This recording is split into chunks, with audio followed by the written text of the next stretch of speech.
Good morning बच्चों, मैं अभिषेक मिश्र PGT chemistry. आज 12th क्लास के लिए आप जानते हैं कि आपका ऑर्गेनिक केमिस्ट्री में फर्स्ट लेसन कंप्लीट हो चुका है। लेसन का नाम था halo alkanes and halo arenes.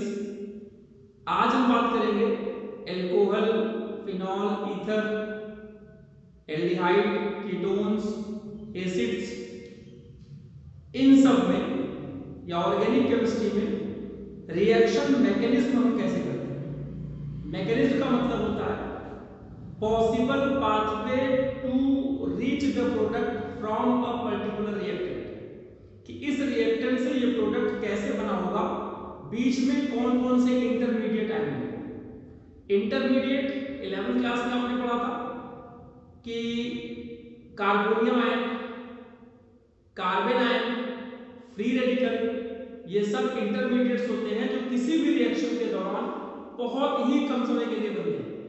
तो उन रिएक्शन से होते हुए इलेक्ट्रोफाइल का अटैक कैसे होगा, प्लस वाली स्पीसीज का, न्यूक्लियोफाइल का अटैक कैसे होगा, उन सबको हम कंसीडर करते हुए मैकेनिज्म की बात करते हैं। तो आइए हम देखते हैं। हमने 3 एग्जांपल लिए हुए हैं। CH2 डबल बॉन्ड CH2 मतलब इथीन, इथीन में H2O का अटैक कराया, इथेनॉल बना। The reaction is said to be hydration of ethene to yield ethanol. Exam में आता है write the mechanism of hydration of ethene to yield ethanol. This is the example of dehydration. Write the mechanism of dehydration of ethanol to yield ethene. Second reaction is just opposite to that of first reaction. First reaction में hydration हुआ है, second reaction में dehydration हुआ है। तो इसकी mechanism क्या होगी। Third reaction is also an example of dehydration reaction in which alcohol undergoes dehydration to lead the formation of ether, ethoxy ethane. This is called class of compound ether, ethoxy ethane. उसका IUPAC name हमने level में सब सीखा हुआ है, naming हमने करा रखी है। फिर भी अब हम पॉसिबल मैकेनिज्म फाइंड आउट करने की कोशिश करते हैं। आइए इस रिएक्शन में देखते हैं। समझिए, CH2 डबल बॉन्ड CH2, इस पे H प्लस अटैक करेगा। टॉपिक का नाम आ जाएगा addition of H plus ion. H plus ion इस पे अटैक करेगा तो क्या बनेगा। देखिए यहां डबल बॉन्ड है, that means nucleophile, electron density ज्यादा है। ये डबल बॉन्ड या तो इस पर शिफ्ट होगा तो यहां पर नेगेटिव आ जाएगा, यहां पर पॉजिटिव आ जाएगा। तो ये पॉजिटिव वाला किस पर अटैक करेगा, नेगेटिव वाले पे। क्या बनेगा, CH3 single bond CH2। This is called carbonium ion. This is called carbonium ion. Heading का नाम हम दे सकते हैं, यहां पर एरो दिखाना उतना जरूरी नहीं है, आप ऐसे लिख सकते हैं। ये वाला बॉन्ड इधर भी ब्रेक कर सकता था, तो यहां नेगेटिव आता, यहां पॉजिटिव आता, तो ये इस पे अटैक करता, तो यहां पर पॉजिटिव आ जाता, यहां CH3 हो जाता, यहां CH2 हो जाता। फिलहाल हम एक सिंपल सी बात देख रहे हैं कि जब हम H+ का अटैक कराते हैं एल्कीन पर तो कार्बोनियम आयन बनता है। हेडिंग होगी एडिशन ऑफ H+ आयन या फिर फॉर्मेशन ऑफ कार्बोनियम आयन। दूसरे स्टेप में क्या होगा, ये जो कार्बोनियम आयन बना इस पर अटैक करेगा H2O वाटर। आपको पता है ऑक्सीजन में 2 न्यूक्लियर होते हैं।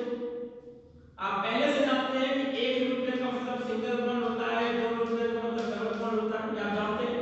तो इसका जो सिंगल न्यूक्लियर है ये इस कार्बोनिल के साथ बॉन्ड बना लेता है। तो जो बॉन्ड बनेगा तो क्या बनेगा, देखिएगा CH3 CH2 OH2, यहां प्लस आ गया, this is called oxonium ion. तो सेकंड हेडिंग लिख सकते हैं फॉर्मेशन ऑफ ऑक्सोनियम आयन या फिर attack of H2O on carbonium ion, जो भी आपकी मर्जी। थर्ड स्टेप में क्या करेंगे, CH3 CH2 OH H plus triple. अब आप ध्यान से समझिए, एक H+ आयन निकलेगा तभी तो एक बॉन्ड बनेगा, हमें ये बॉन्ड फाइंड आउट करना है। एक बॉन्ड आप इसमें तोड़ दीजिए तो CH2OH। तो बिल्कुल भी मुश्किल नहीं है। H प्लस का अटैक हुआ, कार्बोनियम आयन बना, H2O का अटैक कार्बोनियम आयन पे हुआ, ऑक्सोनियम आयन बना, फिर ऑक्सोनियम आयन में से H प्लस निकल गया, H प्लस आयन, तो फिर से आपका इथेनॉल बन गया। This is the explanation of formation of ethanol from hydration of ethene. तो आप इस चीज को समझिए, रिएक्शन बिल्कुल भी मुश्किल नहीं होती है। मैकेनिज्म का मतलब है what is the possibility of the formation of product from a particular reactant. ये मानते हैं कि ये हुआ होगा तभी हमारा ये प्रोडक्ट बना है, अगर ऐसा ना होता तो ये प्रोडक्ट ना होता। अगली बात करते हैं इसका just opposite, dehydration of ethanol to yield ethene at the temperature of 443 Kelvin. When temperature is less than 443 Kelvin, that is 413 Kelvin, then the same hydration of ethanol will give ether. High temperature पर alkene बनता है, low temperature पर ether बनता है। ये temperature याद करने की बात है, ध्यान रखिएगा इसे। तो फिर से पहली मैकेनिज्म, इसमें H2O का अटैक करेंगे। पहली रिएक्शन में H प्लस आयन का अटैक होगा जैसे वहां पर हुआ था। इसके जस्ट अपोजिट यहां से यहां जाएंगे, पहला रिएक्शन, यहां से यहां जाएंगे दूसरा रिएक्शन, यहां से यहां जाएंगे तीसरा रिएक्शन, जस्ट अपोजिट लिखेंगे। H प्लस आयन का जब अटैक हुआ, यहां पर फॉर्मेशन ऑफ ऑक्सोनियम आयन पहले होगा। वहां कार्बोनियम आयन बना था, यहां पर ऑक्सोनियम आयन पहले होगा। सेकेंड स्टेप में ही H2O निकल जाता है, CH3 CH2 OH2 प्लस इसी स्टेप में H2O निकल जाता है। तो दूसरे स्टेप का नाम बोल सकते हैं फॉर्मेशन ऑफ कार्बोनियम आयन। तो तीसरे स्टेप में H प्लस आयन निकाल देंगे जैसे वहां पे निकाले थे। अब आप इस चीज को समझिए, एक H प्लस आयन निकल जाता है, तो आपका यहां से H प्लस आयन निकलेगा CH2 double bond H2, just opposite to that of first reaction. अच्छे से समझिए, एक बार प्रैक्टिस करेंगे माइंड में, जैसे ही घंटी बजेगी क्लिक किया तो आपको ये बहुत आसान लगने लगेगा। बस एक बार समझने की जरूरत है, प्रैक्टिस करने की जरूरत है। थर्ड रिएक्शन, वहां पर इथेनॉल से ईथर कब बनता है, यहां पर ये दो स्टेप कॉमन होते हैं, फिर तीसरा दिखाता हूं। तो पहले दो स्टेप देख लीजिए, CH3 CH2 OH अटैक हुआ H प्लस आयन का, बना CH3 CH2 OH2 in formation of oxonium ion.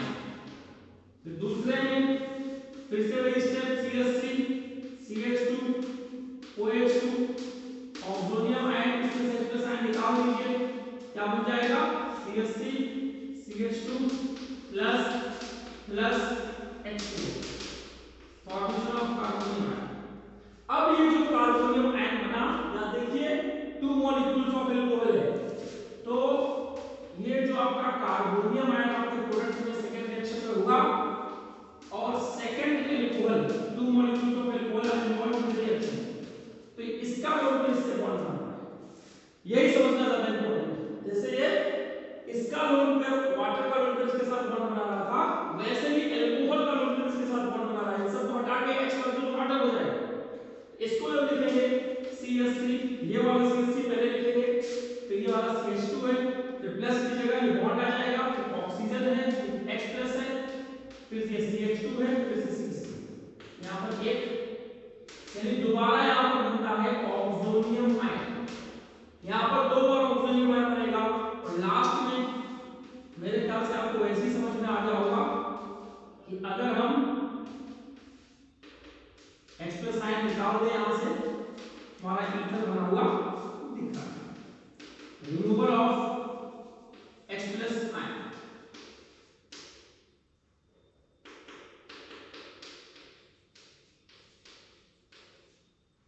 उम्मीद है ये समझ में आ गया होगा आपको।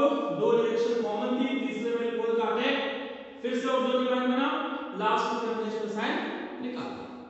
उम्मीद है कि आपको समझ में आया होगा।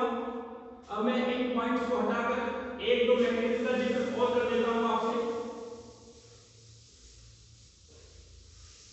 आपके एनसीईआरटी में है कि आपको ईथर दिया हुआ है, अच्छा एक और बात पहले सुन लीजिए, ये जो हमारी तीसरी मैकेनिज्म थी इथेनॉल से इथॉक्सी इथेन, तो यहां पर एक कार्बन बढ़ा देंगे तो प्रोपेनॉल से प्रोपॉक्सी प्रोपेन बनेगा, सेम मैकेनिज्म होगी। एनसीईआरटी में गिवन है सेकंड लेसन में एल्कोहल फिनोल ईथर की। अब हम इसकी मैकेनिज्म लिखने जा रहे हैं कि आपके पास मिथॉक्सी मीथेन है, ये जब HI से रिएक्शन करता है तो CH3OH प्लस CH3I बनाता है, ये हमने लिखा। फिर से पॉसिबल मैकेनिज्म NeCH मैकेनिज्म देखिए, हम पहले क्या कर सकते हैं, HI है, जाहिर सी बात है इसमें एक प्लस होगा एक I माइनस होगा, ये हम डायरेक्ट लिख सकते हैं। CH3 एक ही स्टेप में दिखाया गया, ये आपको समझने के लिए मैंने बनाया है, ये आपका लोन पेयर, इस पे अगर एक्स्ट्रा साइन काटा है तो ऑक्सोनियम आयन बनेगा, ये ऑक्सोनियम आयन बनेगा, और जब इस पर I माइनस का अटैक हो जाएगा, तोड़ के इसलिए दिखा रहा हूं कि आपको बात समझ में आ जाए। अब ये I माइनस का अटैक है तो I इसको अप्रोच करेगा, ये वहां दूर जाएगा, तो आपको दिख जाएगा एल्कोहल प्लस, हालांकि रिएक्शन एक ही स्टेप में हो जाती है, तो ये दिखाया गया ताकि आपको बात समझ में आ जाए कि पहले H प्लस आयन अटैक करेगा तो ऑक्सोनियम आयन बनेगा, और फिर जस्ट बाद I माइनस, ये दोनों रिएक्शन एक साथ अटैक करती है, तो एक ही स्टेप में तोड़ के रख के दिखा सकते हैं। तो ये आपको समझने वाली बात है। और एक और मैकेनिज्म है जो इंटरेस्टिंग है इस लेसन में, कि अगर किसी भी एल्डिहाइड या कीटोन की रिएक्शन ग्रिग्नॉन रिएजेंट से कराते हैं, किसी भी एल्डिहाइड या कीटोन की रिएक्शन ग्रिग्नॉन रिएजेंट से कराते हैं तो 1 डिग्री अल्कोहल, 2 डिग्री अल्कोहल और 3 डिग्री अल्कोहल बनता है। वो कैसे बनेंगे हम उसका जिक्र करने वाले हैं। HCHO when it reacts with RMgX, example में आप चाहे तो ले लेना, फॉलोड बाय हाइड्रोलिसिस, हाइड्रोलिसिस मतलब H2 के साथ में स्टीम में। अब देखिए क्या बनने वाला है, यहां बनता है एक RCH2OH और MgOH, MgX तो यहीं पर है और OH R हमको OH आता है H2O से, कैसे आता है वो देखिए, इसकी मैकेनिज्म दिखाने की कोशिश कर रहे हैं, उम्मीद है कि आपको समझ में आएगा। आप इसे थोड़ा सा ध्यान से देखिए, इंपॉर्टेंट। इसको हम बना सकते हैं C डबल बॉन्ड OH और H, this is formaldehyde. When formaldehyde reacts with Grignard reagent, यहां पर CH3 हो सकता है, C2H5 हो सकता है, बेंजीन हो सकता है, जो आपकी मर्जी रख सकते हैं। जब इस RMgX से रिएक्शन करता है तो R नेगेटिव वाला पार्ट होता है, MgX पॉजिटिव वाला पार्ट होता है, यहां पर ऑक्सीजन नेगेटिव और कार्बन पॉजिटिव। अपने आप समझिए ये आ जाएगा पॉजिटिव के पास, MG जाएगा नेगेटिव के पास, तो क्या बना वो देखिए, ये R किस कार्बन पे जा रहा है, RCH2, इस कार्बन पर दो हाइड्रोजन है, RCH2 single bond O minus MgX plus, ये देखो इसकी जब हमने हाइड्रोलिसिस कराई एसिडिक मीडियम में, तो समझिए यहां क्या बना, RCH2OH, OH O के पास H आ गया और Mg के पास क्या चला गया, MgOH-X, इस O के पास H आया वाटर का, तो OH-X Mg ये अलग हो गए, और यहां पर आपका इस O के साथ H आ गया, RCH2OH अलग। इस MgX को OH माइनस अटैक करता है और इस माइनस वाले पे H प्लस अटैक करता है। इसको ऐसे अलग करके देख सकते हैं, इधर OH माइनस का अटैक होता है, इधर H प्लस का। तो कुल मिलाकर when HCHO formaldehyde methanol undergoes reaction with Grignard reagent followed by acidic hydrolysis, then what will happen, always 1 degree alcohol is formed। अब ये आपकी रिस्पांसिबिलिटी है कि इस R की जगह CH3, C2H5, benzene ring, cyclohexane ये सब लगा के चेक कर लीजिए कि क्या क्या बन सकता है। ये आपके एनसीईआरटी में क्वेश्चन भी है। अगर किसी मीथेनॉल को हम चेंज करके कोई अदर एल्डिहाइड बना दे, 1H is replaced by R, ये R CH3 हो सकता है, C2H5 हो सकता है, बेंजीन हो सकता है, साइक्लोहेक्सेन हो सकता है, कुछ भी हो सकता है। अब ये जब R आ गया तो यहां पर भी एक H लगाने क्या आएगा R, यहां कौन सा बॉन्ड हो जाएगा Q, यानी except methanol when any other aldehyde undergoes reaction with Grignard reagent followed by acidic hydrolysis, then what will happen? Always 2 degree alcohol is formed. ये रूल है, यूनिवर्सल रूल है, समझिए कैसे। इस H को हटा के हमने क्या कर दिया, तो अब यहां पर जब ये R अटैक करेगा एक H यहां पर हट जाएगा, इसकी जगह R लगाएगा, और फिर यहां पर भी इसको हटा के आप लगाएंगे, आप देख सकते हैं ये 2 डिग्री alcohol आपका बन गया। Any other aldehyde except methanol when undergoes reaction with Grignard reagent followed by acidic hydrolysis always 2 degree alcohol is formed. तो number of examples are there in NCERT. अब ये आपकी रिस्पांसिबिलिटी है कि RR की वैल्यू चेंज करके आप ढूंढिए कौन कौन सी रिएक्शन। मैकेनिज्म पता है आपको कितनी आसान मैकेनिज्म है। अब अगर ये दोनों H हट जाए और यहाँ कीटोन आ जाए, यहाँ पर 2 R हो गया ना, अब ये एल्डिहाइड नहीं रहेगा, क्या रहेगा कीटोन। क्यों? क्योंकि कार्बोनिल के पास अपना H नहीं है। तो जब कीटोन की रिएक्शन, कोई भी कीटोन हो, no matter what is the value of R, कोई फर्क नहीं पड़ता, always 3 degree alcohol is formed. अब ये जो अल्कोहल बनेगा आपका कौन सा बनेगा 3 डिग्री बनेगा, ऊपर भी आ रहा है। कैसे आ रहा गया, यहां पर ये H बन गया, लास्ट वाला भी ये वाला H कट जाएगा, यहां पे R आ जाएगा और ये H बनेगी R। अब इसी को शॉर्ट में मैं यहां पर कुछ रिएक्शन लिख देता हूं, आप समझ लीजिए तीनों का example. When HCHO undergoes reaction with Grignard reagent followed by acidic hydrolysis, then what will happen? 1 degree alcohol is formed plus MgOH we are having. When CH3CHO reacts with CH3MgBr followed by acidic hydrolysis, then what will happen? 2 degree alcohol is formed. When ketone reacts with CH3MgBr, CH3MgBr को arrow के ऊपर भी लिखा जा सकता है, what will happen? 3 degree alcohol is formed. तो conversion में पूछा जाता है कि मिथेनॉल से इथेनॉल कैसे बनाएंगे, इथेनॉल से प्रोपेन टू ऑल कैसे बनाएंगे, कीटोन से 2 मिथाइल प्रोपेन टू ऑल कैसे बनाएंगे। ये हम आसानी से कन्वर्ट, ये सिंपल एग्जांपल मैंने आपको दिए, इन सब की 5-5 एग्जांपल जब आप लिखेंगे तो आपको लगेगा कि हाँ केमिस्ट्री थोड़ी सी आसान है। आज की क्लास ये वीडियो आप बार-बार देखिएगा, आपको लगेगा कि केमिस्ट्री की जो मैकेनिज्म होती है वो इंटरेस्टिंग होती है।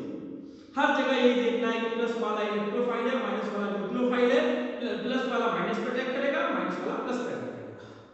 सिंपल सा एग्जांपल समझिए ना कि अगर आपके पास नमक रखा है और चीनी रखा है, ये आपका शुगर है, ये आपका NaCl सॉल्ट है, तो ये चीनी है हमारे पास एंड, तो कहां जाएगा, शुगर के पास जाएगा, सॉल्ट के पास जाएगा नहीं, तो प्लस वाला किसके पास जाएगा, माइनस के पास जाएगा। बस यही आपको समझना है। और प्लस माइनस टूटने पर कौन सा बॉन्ड टूटेगा, तो किस पे प्लस आएगा किस पे माइनस आएगा, ये आपको पता होना चाहिए। तो पूरी मैकेनिज्म आपको आसान लग सकती है। इस उम्मीद के साथ मैंने ये बात बताई, आप इसे देखेंगे, समझेंगे, नहीं समझ में आएगा बार-बार देखेंगे, फिर भी नहीं समझ में आता सर आपके साथ है। जब भी आपको जरूरत पड़े कि आपको ये स्टेप नहीं समझ में आया, आप हमें व्हाट्सएप करिए, हम कोशिश करेंगे कि आपको ये समझाया जा सके। तो कल अगली क्लास में हम कोशिश करेंगे, आपसे उम्मीद करेंगे कि हमारे बच्चे ये पूरी मैकेनिज्म लगभग 4 या 5 मैकेनिज्म सिखाई, तो उसे आप समझ के रखेंगे। हम कोई होमवर्क नहीं दे रहे आज, सिर्फ इतना समझिए कि मैकेनिज्म कैसे आपके माइंड में फिट होने वाला है। तो आज की क्लास में बस इतना ही। हम आपसे उम्मीद करेंगे कि अपने आप को कोरोना से सुरक्षित रखते हुए आप अपनी पढ़ाई को जारी रखेंगे और आने वाले दशहरा, दिवाली, छठ पूजा, ढेर सारी शुभकामनाएं। हमारी व्हाट्सएप पे बातें होती रहेंगी, जरूरत पड़ने पर हम आपके लिए अवेलेबल हैं। और इन्हीं शुभकामनाओं के साथ आज की क्लास धन्यवाद।